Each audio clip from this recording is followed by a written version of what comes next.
Welcome to Basic Brewing Radio for Thursday, November 23rd, 2006, Thanksgiving.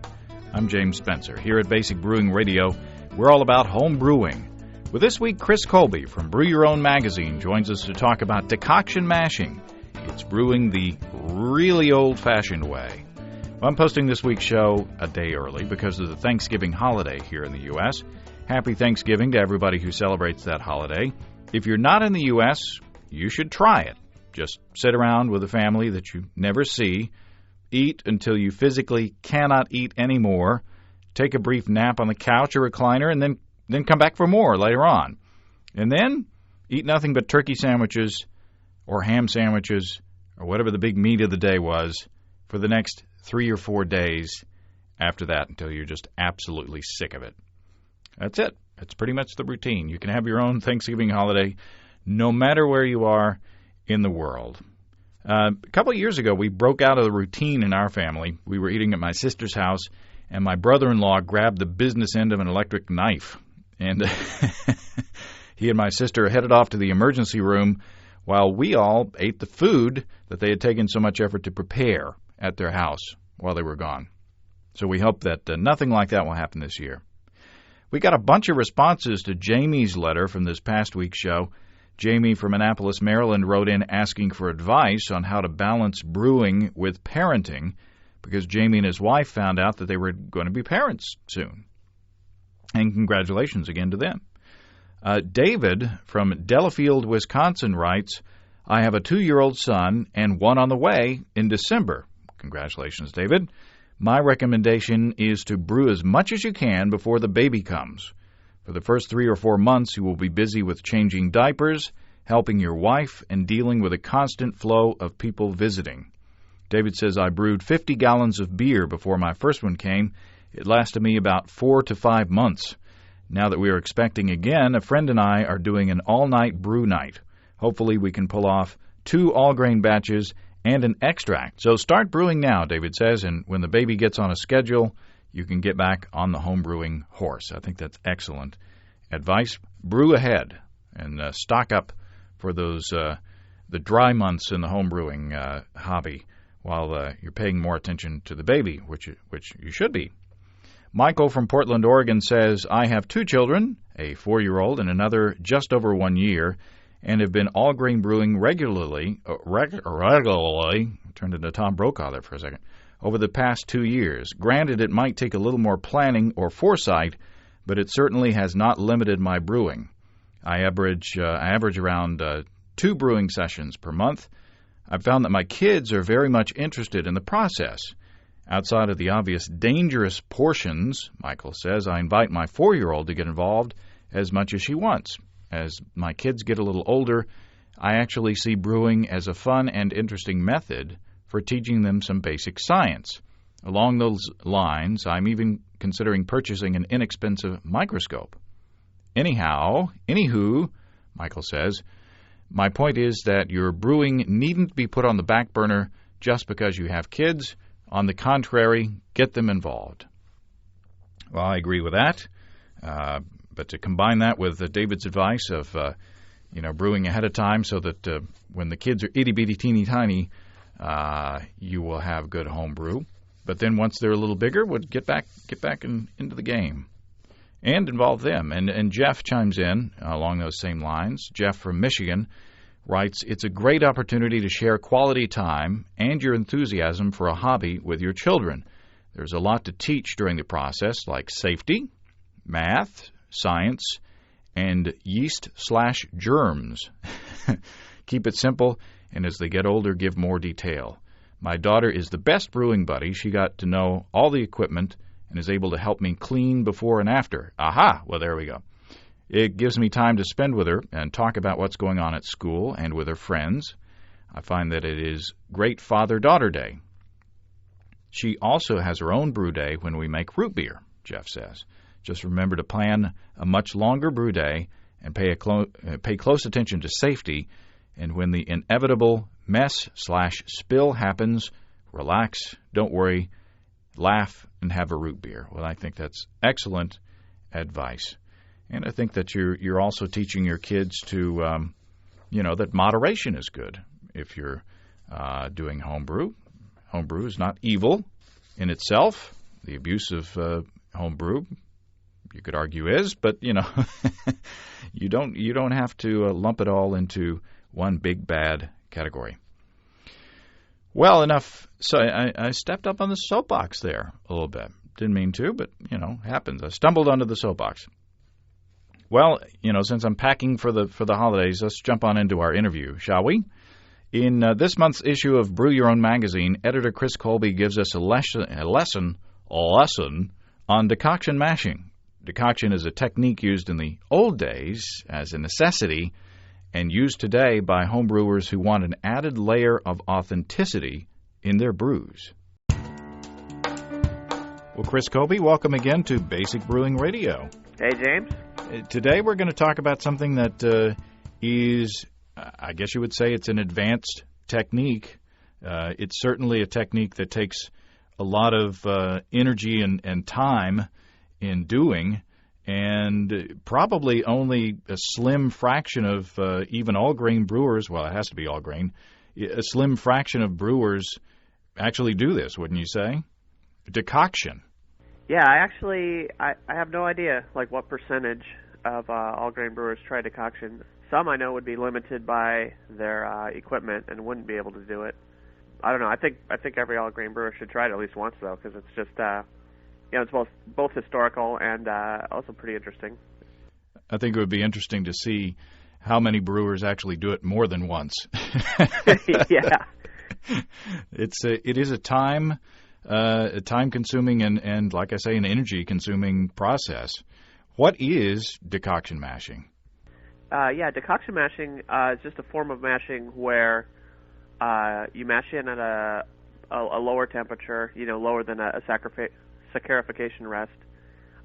Then you pull a decoction, which means you scoop out a part of the mash. You boil that part of the mash. Then you return it, to your combined mash, stir it in, and that raises the temperature.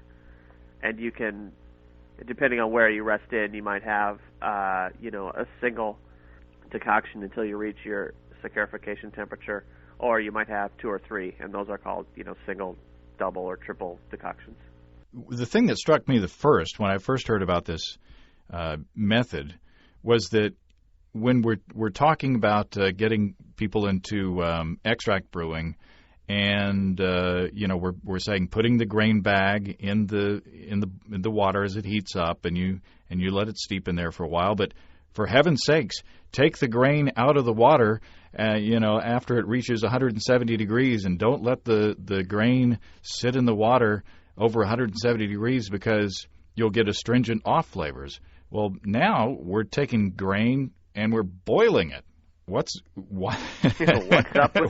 with that? Yeah, well, it's interesting. The sort of 170 degree rule comes from all grain brewing. When you're sparging, your grain bed in an all grain brew, they tell you don't exceed 170. And why the reason is at the end of the sparge, when most of the sugars are gone and most of the nitrogen and amino acid that are along with it are gone, the liquids you're running off, your final runnings, are only very lightly buffered against changes in pH, and as you sparge, the pH is rising, goes up and up. When you get past about a pH of 5.8, and the temperature is 170, then you start pulling out tannins, or at least an excessive amount of tannins.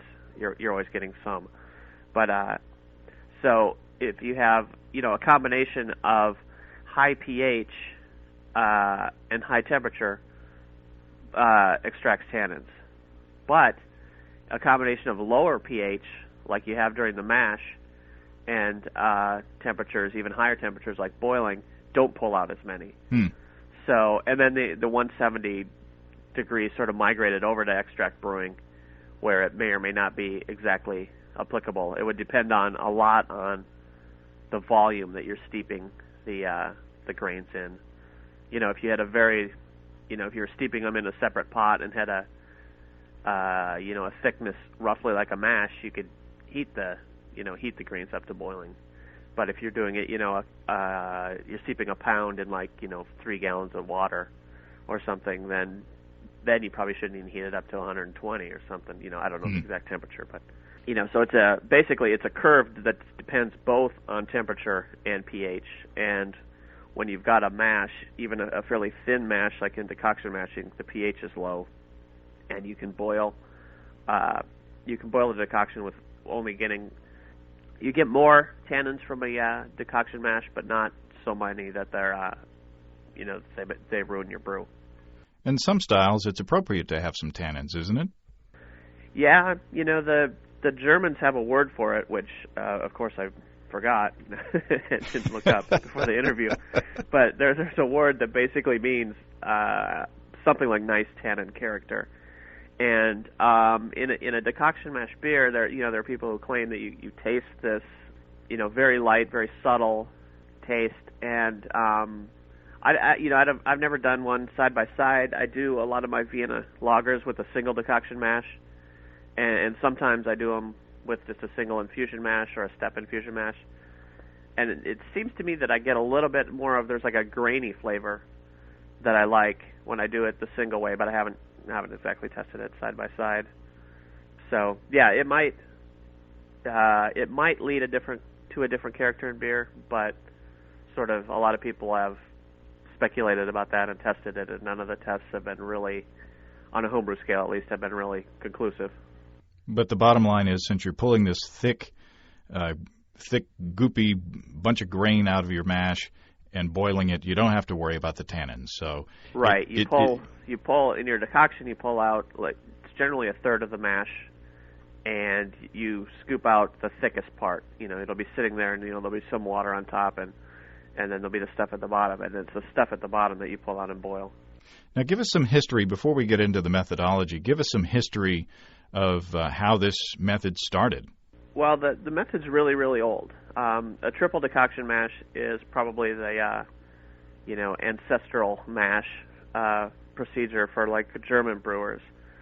And one of the basic reasons for it was that back in the old days, they didn't have Weyermann malting and Briess and all these modern plants that produced high quality, very uniform malts. It's like every brewery did their own malting, and they didn't have the equipment. They didn't even have thermometers at that time.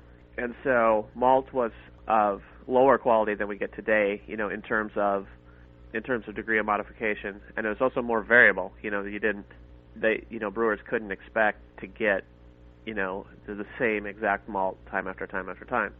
And the nice thing about decoction mashing, when you're using under-modified malts, or you're unsure of the degree of modification, you tend to maximize the extract potential from them compared to infusion mashing. If you do a triple decoction mash on an under-modified malt, and you did it's like a single infusion or a step infusion mash, you get much better extract efficiency from the decoction mashing. So decoction mashing was a way that arose to deal with the malts they had. And also, a sort of interesting feature about the triple decoction is it starts at 99 degrees Fahrenheit, which is roughly body temperature. And a lot of people have speculated that one reason for that is that that's a very easy temperature for people to judge. If you stick your finger in water, if it's below body temperature, it feels cold. If it's above body temperature, it feels hot. But sort of right at body temperature, which is right around 99, it feels neutral. So some people have speculated that maybe the reason, nowadays we describe it in terms of it's activating the enzyme phytase at that temperature. But a lot of people have speculated that, well, maybe it's so old. It was before thermometers. It was before anyone knew what phytase was. It was before anyone knew what enzymes were. That maybe that mashing temperature was chosen for its convenience, and then the size of the decoctions were, by trial and error, they figured out, hey, if I boil a third of the mash 3 times, my beer turns out good.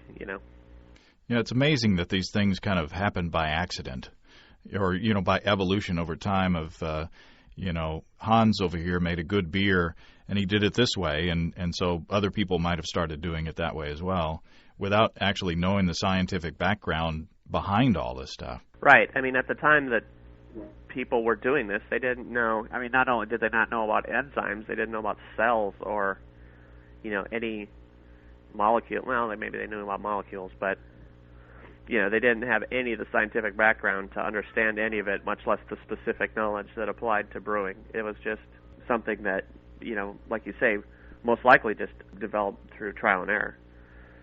And if you've got if you're mashing in a wooden mash tun that you can't apply heat to, this is the way that you can raise the temperature of your mash by taking out part of it and boiling it and then adding it back in.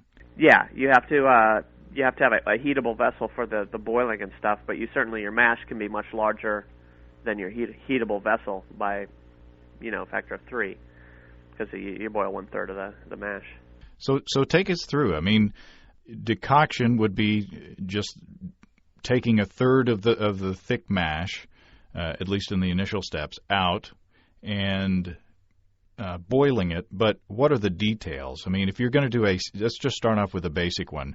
If you're going to do a single decoction mash, what would you do? Okay, single decoction mash, yeah, you'd want to mash in at a temperature such that when you pull the decoction, boil it, and then return it to the mash, you get in the saccharification range. So you'd be looking at somewhere around 122 to 131 in the sort of high beta-glucan range. So what you'd do is you'd mash in, like you normally would on an infusion mash, with the exception of decoction mashes are usually a lot thinner than a infusion mash. An infusion mash is usually maybe a 2.5 to 1, water to grist ratio in liters to kilograms, whereas a triple decoction is going to be quite a bit higher than that, and it depends on they use or the Germans typically use a fairly thin mash for dark beers and an even thinner mash for light beers, pale colored beers, compared to infusion mashes. So anyway, you'd mash in, and part of the reason for mashing in thin is that, of course, you need to have a thick part of the mash and a thin part of the mash. If you mashed in very thickly, you just have sort of a uniform, like porridge, like mash consistency, and you wouldn't have the thin portion. And the thin portion is important also because when you first mash in and stir them up, enzymes are water soluble, and they're gonna float evenly throughout the water. And when you pull the 1/3 and boil it, you kill any enzymes that are in that 1/3. So you need that extra 2/3 volume of water, not to be boiled and to have the enzymes floating in it. So how do you say take a thick portion of the mash? How do you gauge how thick it is? Just scoop out the bottom. Okay. I just mash in. You can let it sit for about 5 minutes if you want, or the mash settles pretty quickly anyway. And then I just take a big scoop, essentially, scoop out the bottom layer. But you've got to come through the top layer, which is water. So how do you judge it? I mean, how do you tell if it's too thin, or how do you tell if it's too thick? It's not brain surgery. It's I'm making it too hard. You'll be, when you're scooping it, you'll be looking down on the mash, and you'll just see, or it depends on how clear your word is at this time, but you can just scoop the I take like a long handled scoop or something, and just scoop to the bottom, scoop some out, and it'll be at the bottom it'll be like oatmeal, like porridge or whatever, and just keep scooping it out till you have about 1/3 the volume, and then the way I do it, I usually lose liquid around the stuff I'm scooping out, so I have to scoop out a little bit of liquid just to get it to be sort of porridge consistency. And basically just scoop out the bottom. There's no real trick to getting the thick part of the mash. It's just gravity pulls the grains down to the bottom of the mash, and you scoop that out, and you won't pull out all the grains. There'll still be plenty of grains and husks and stuff in there, but you'll pull out the thickest part if you just scoop the bottom. I did a single decoction mash a couple weeks ago, and the handy part about it is that it's a smaller volume, so if you're brewing outside, you can come inside and do it on the kitchen stove. That's exactly how I do it. In fact, it's probably better if you do it that way. That way you can get better control over your heat, right? Yeah, if you're making a typical homebrew-sized batch, 5 gallons, and you scoop out a third of that, and then try to, heat it up on your propane burner outside, you could easily just scorch the bottom. Even on a kitchen stove, it's fairly easy to scorch your decoction because it's just so thick and sugary, and you basically need to stir it pretty much constantly. When you take the decoction inside, you don't just raise it up to boiling at that point. There's another step that you have to do in between. Yeah, most of the times it's best to bring the brewer up to somewhere in the sugar conversion range, saccharification range, and let it sit for about 5 minutes, and then proceed to boiling. The idea is once you boil the decoction, you're going to destroy all the enzymes. You might as well let them rest, and produce a little bit of sugar, get a little bit of use out of them before you start boiling. You'll reduce, 5 minutes with modern malts you're going to get a lot of conversion going on in that time, and you'll, just from a practical standpoint, you're going to reduce your viscosity of the decoction you pulled quite a bit, and that's going to make it easier to stir and easier to not scorch and stuff like that. So you want to do a short. How long would you do a saccharification rest at that stage? I'd go, with the modern malt, I'd only go about 5 minutes. If you purposely bought a under-modified malt, if you were, if you could find one, I'd maybe go a little bit longer, up to 15 minutes. It's sort of the one thing about decoction mashing is a lot of times you read them and people give specific minutes for how long to stay here. You can do it all by the seat of your pants. And breweries do it, based on looking at the numbers of the malt, like, their the DP, which is the diastatic power, and other methods of measuring the DU is another measured, dextrinization units is another measure of enzyme power, and they also look at how much protein's in the malt and all that. So, when you read a description of a decoction mash that says rest this long at this time, that's like an average that works pretty well for most malts. But you certainly should feel free to play around with the time of each step, especially if you're pressed for time, because these are super long brew days. Mm-hmm. Yeah, my brew day started off at 8 o'clock in the morning, and I finally got finished cleaning everything up close to 5 o'clock in the evening with just a single decoction. Yeah, that's a single. Yeah, I've got a couple guys in my brew club who sort of repeatedly do triple decoctions, and it's literally like an all-day thing for them, just about. Wow. Yeah. Well, so we've got our decocted portion, and we've done our saccharification rest, and then we bring it up to a boil, right? Right, and so during the boil, what happens is, of course, you're providing a lot of both heat and mechanical action to the grains, and you really rupture all the starch granules in the grain and get them broken up so you get good extraction efficiency. But what you're also doing is you're applying heat to something that has both sugars and amino acids in it, so you're developing melanoidins, which are that they're those reddish brown sort of molecules that lend a cooked flavor, like from melanoid malt or Munich malt or whatever.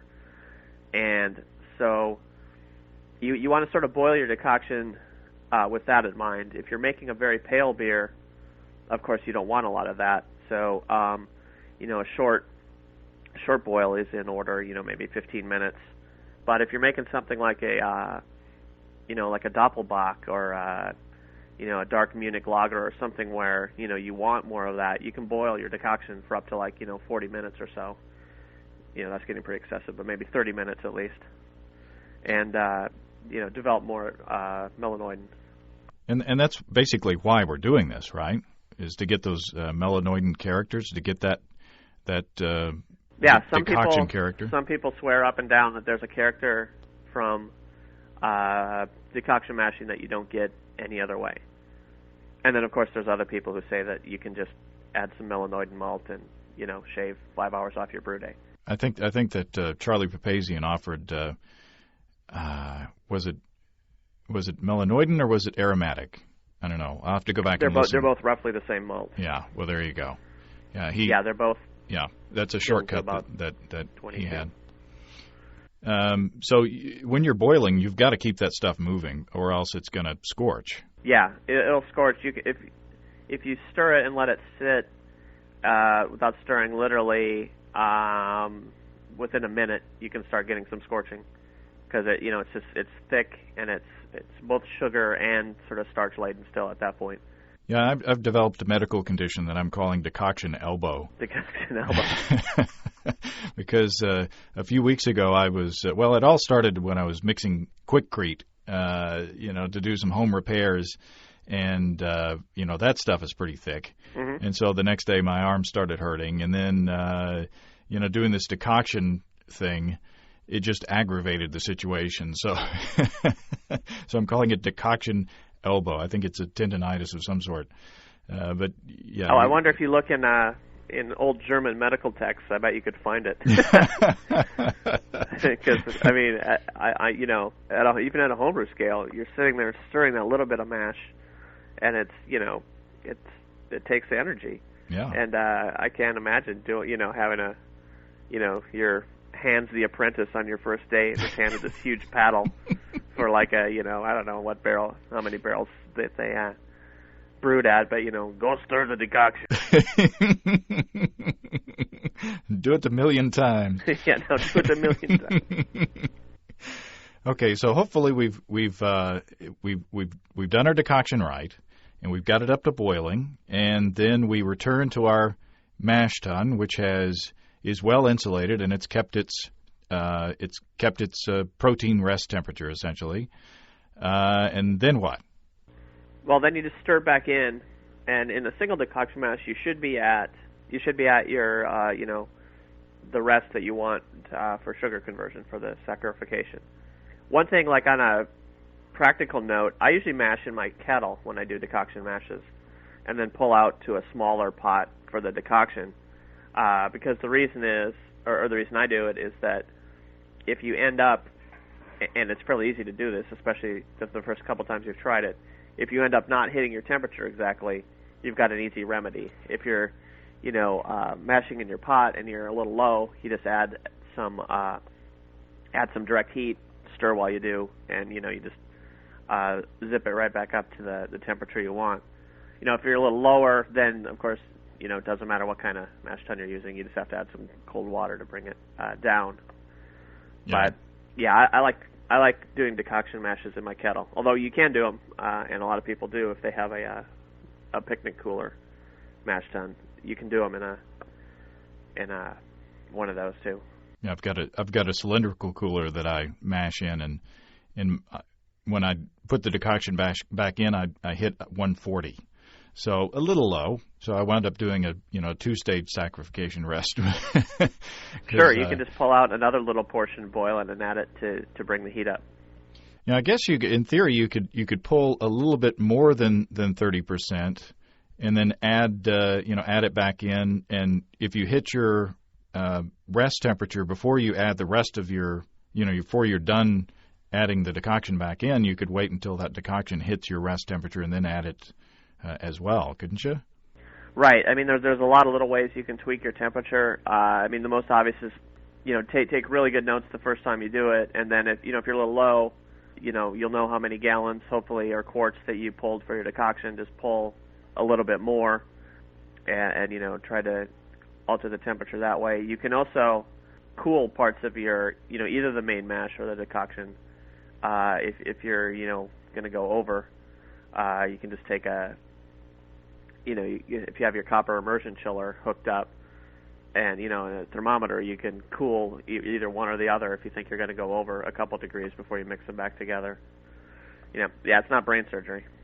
Now, if you're a glutton for punishment and one decoction is not enough, you can do 2 or even 3, right? Right. You can do a double decoction, and a double decoction you'd mash in, lower than you would obviously for a single, and you'd probably go around 110, 100, and in that range, which would be at the low end of what they used to call the protein rest.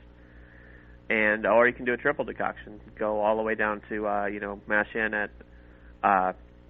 You actually have a couple options. You can mash in at about 99, or you can actually mash in very thickly at sort of room temperature and let that sit for a while, and then you can add hot water to get to your target mash thickness and move up to 99.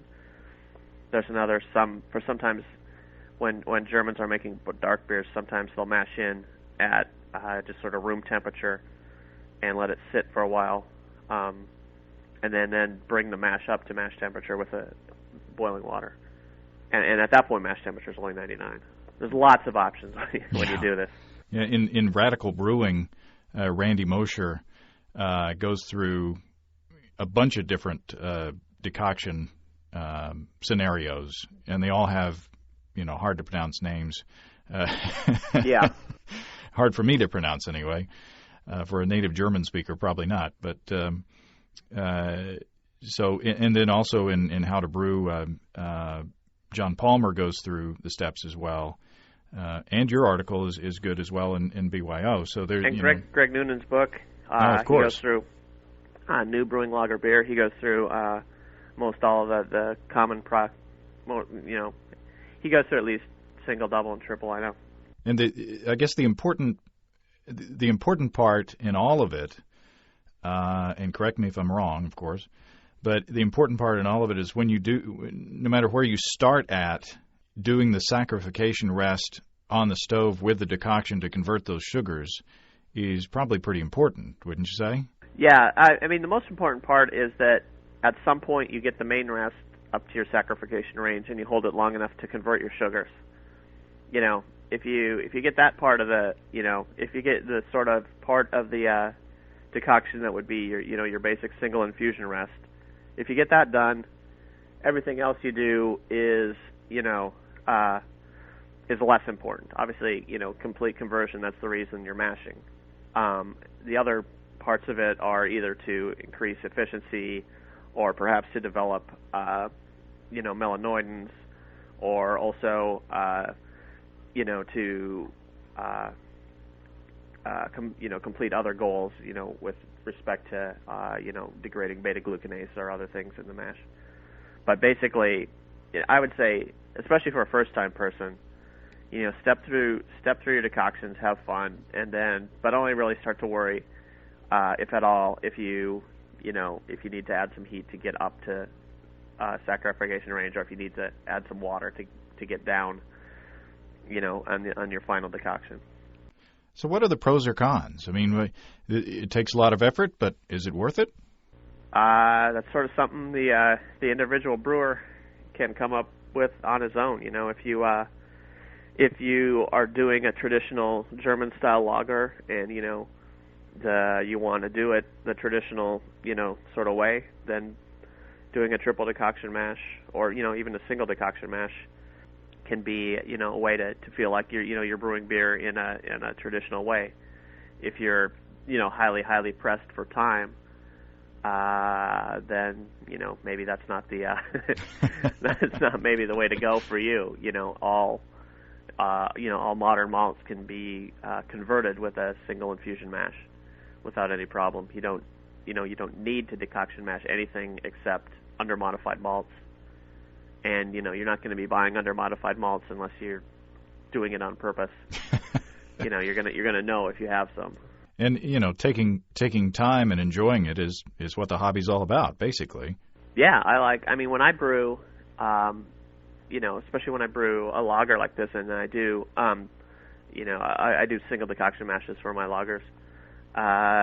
It's my brew day. I'm sitting there listening to some AC/DC. Stirring my malt and that fine German band AC/DC, and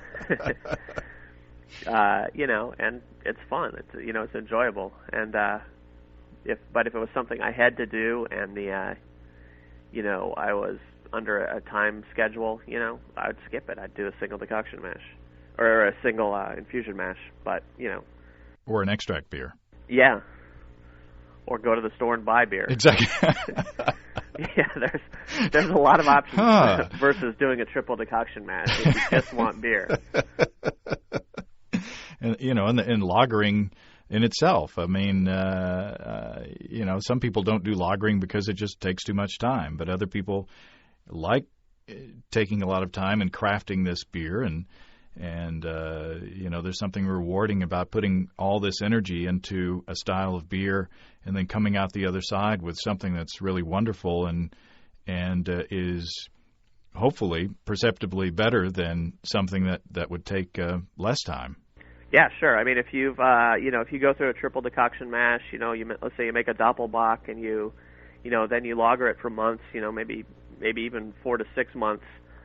When you taste that beer, it's going to be great. I mean, because not only because it's probably going to be good beer, if you did the decoction mash and the lagering right, but you're going to have all that anticipation building up because you put in like an 8-hour brew day. That it's been sitting there lagering, taking up space in your fridge that you could have had 7 pale ales rotate through that space where that keg is, in that time. And so, when you pull that first glass of Doppelbock, you're just going to go, oh, this is the best beer ever. The pride of ownership, or the pride of craftsmanship, rather. Yeah, definitely. I mean, I think that's why do most homebrewers brew? It's where, we live in a country where, if you're in the U.S., where beer is just cheaper than, cheaper than water, some of it, literally. Cheaper than gas, yeah. Cheaper than... I mean, some bottled water is more expensive than some of the beers that are out there, so... Yeah, what does that tell you? The marketing machine at work. Well, great. Look for Chris's article on decoction mashing in this month's Brew Your Own, and a lot of other great stuff in there as well, including Johnny Max's article on how to do a 21% alcohol homebrew, which was pretty incredible. Yeah, as well. 21% from all grain. That was his sort of hook for the article. He didn't add any. A lot of times when people brew the really high alcohol stuff, you take your all grain mash and you ferment that, but then you keep, you continually add a little bit of honey or a little bit of molasses or, boiled malt extract to boost the.